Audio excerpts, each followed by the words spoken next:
Are you listening? Damn.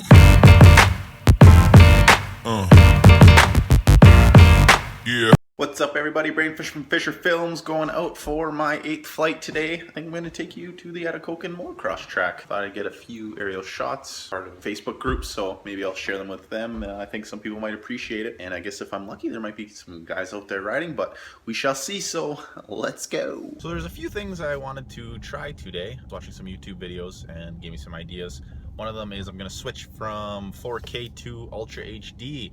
The reason being that it'll remove the black lines above the screen, and it shoots in 16:9 and allows me to shoot at 30 frames per second, which will give me a little bit smoother video. Another thing I'm going to do is play with the camera settings a little bit, try a little bit of D-Log and see what that looks like post-production, see if I get to move around, play around with it, and also move some of the custom settings down just to kind of flatten out the image a bit so that I can play around in post after.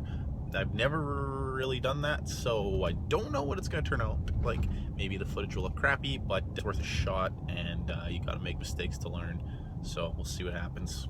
One other thing that I started doing recently is shooting with the histogram on. So this allows me to quickly see where I'm at with my exposure. Am I overexposed, underexposed, by looking at the chart and seeing if the lines are all on one side or the other. You kind of want it to be a little bit in the center.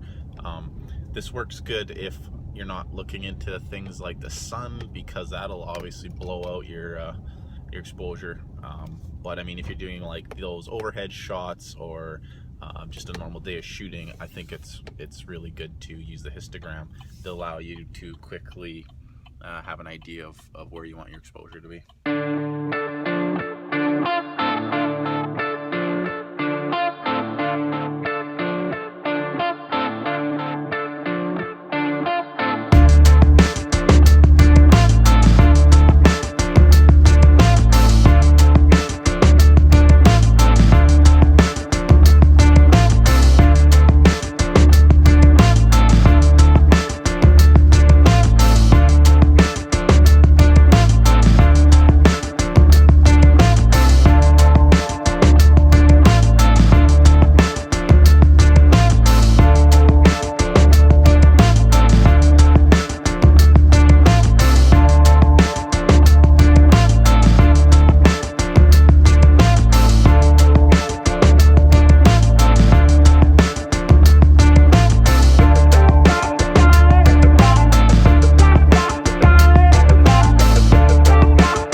Somewhat successful flight. I had a cool thing happen, or not cool, depending how you look at it, but the motocross track is near the airport, which isn't very, if ever, used. Doesn't have a lot of traffic, if any at all, but it ends up being in the restricted area, so I was limited to how high I could go, which is kind of crummy. I'm just on the outer fringe, but so I couldn't get greatest aerial shots that I wanted.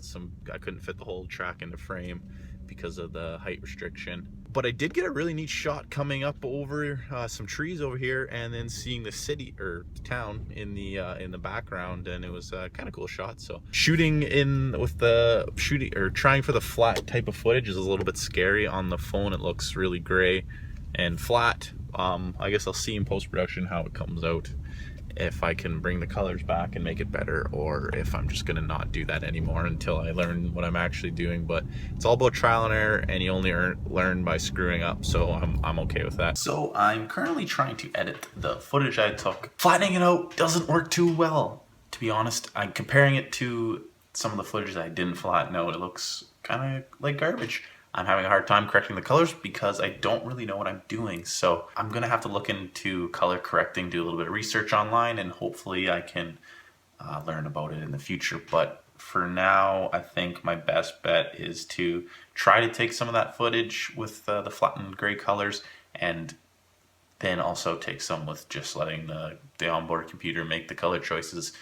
because it doesn't look good. But like I said, you gotta fail to learn. So this is gonna be a learning opportunity for me, and there's nothing wrong with that. But that's all for today, guys. Thanks for coming out flying with me. Enjoyed your company. If you're looking at getting a drone, just do it and start learning, because it is an incredibly awesome hobby. So just get at it, have fun, get flying.